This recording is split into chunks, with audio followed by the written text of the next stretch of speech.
तुम्ही चोरीच्या आजवर अनेक घटना बघितल्या असतील, मात्र कोल्हापुरातून एका चोरीची बातमी समोर आली आहे, ज्यामुळे तुम्ही सुद्धा आता डोक्याला हात लावाल। एक चोरटा लग्न समारंभात पाहुणा बनून येतो, कोल्हापुरी फेटा बांधतो आणि लग्न समारंभात सोनं चोरून पळून घेऊन जातो।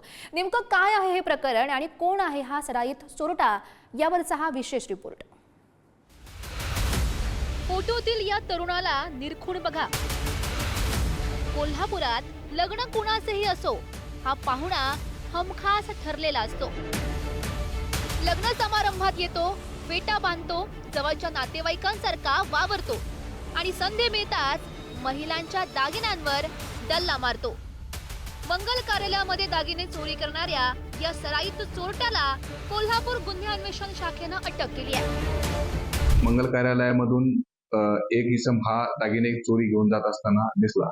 त्यांनी त्याबाबतची तांत्रिक माहिती, त्याचप्रमाणे त्याची गोपनीय माहिती प्राप्त केली असता तो रेकॉर्डवरील आरोपी असल्याचे निष्पन्न झाले आणि सदरचा इसम हा आदमापूर या ठिकाणी राहत असून त्यास स्थानिक गुन्हे शाखेच्या पथकाने आदमापूर येथून ताब्यात घेतले। अजित पाटील असे या चोरट्याचं नाव असून तो कोल्हापूर मधल्या आदमापूरचा रहिवासी आहे। त्याच्याकडून 4 लाखांचे दागिने कोल्हापूर पोलिसांनी जप्त केलेत। विशेष म्हणजे चोरलेले दागिने तो तातडीनं विकत नव्हता, तर स्टीलच्या डब्यामध्ये भरून तो जमिनीमध्ये पुरून ठेवायचा।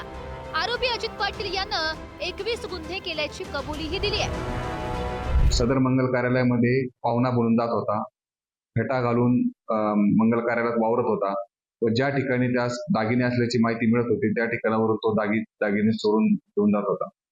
सदरचे दागिने बाबत त्याच्याकडे चौकशी केली असता त्याने ते दागिने त्याच्या घराच्या पाठीमागे असलेल्या एका खड्ड्यामध्ये पुरून ठेवल्याचे सांगितले।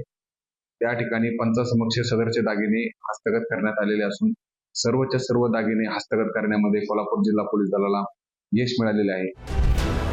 या चोरट्यानं कोल्हापूर जिल्ह्यातच नाही तर पुण्यातही लग्न समारंभांमध्ये दागिन्यांवर डल्ला मारलाय। दरम्यान आता लग्न सराई सुरू झाली आहे आणि त्यामुळे प्रत्येकानं सावधगिरी बाळगणं आवश्यक आहे, अन्यथा लग्नातील बिनबुलाया मेहमान कधी डाव साधेल कळणारही नाही। शेखर पाटील, पुढारी न्यूज, कोल्हापूर।